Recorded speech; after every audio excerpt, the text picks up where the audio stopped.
10 ans après l'attentat, Gérard Descrampes, 75 ans, a le cœur serré. Tous les jours, il a une pensée émue pour ses amis, car depuis plus de 50 ans, il est le vigneron de Charlie et d'Harakiri.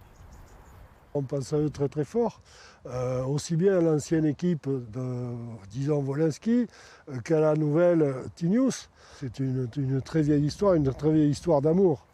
Depuis que le professeur Choron a passé la première commande à ce vigneron en bio, les caricaturistes lui ont dessiné toutes ses étiquettes. Plus de 50 millésimes avec un ton décalé, corrosif, mêlant humour et provoque. Fournisseur officiel d'Harakiri et Charlie Hebdo réunis. Alors, depuis 1974, le premier qui m'a fait un dessin, c'est Jean-Marc Rézère. C'est un Tinius avec le yin et le yang. Et puis l'année suivante, Wolinski était jaloux, forcément. Donc il a réalisé la deuxième étiquette.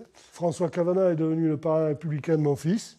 Et on avait fait évidemment une grosse fête avec pas mal de gens qui avaient pris le train de Paris. Donc c'était assez gai comme événement.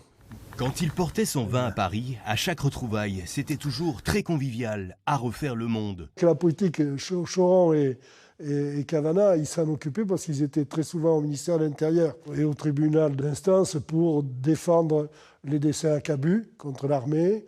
Des fois, c'était Brigitte Bardot. Ils ont été interdits plusieurs fois. J'ai forcément plein de souvenirs avec ces petits gars-là. Hein. Au fil du temps, Gérard continue de vendre ses bouteilles aux amateurs, collectionneurs d'étiquettes. Il a aussi revu Riss, l'un des survivants de l'attentat du 7 janvier. Riss est venu à Bordeaux récemment.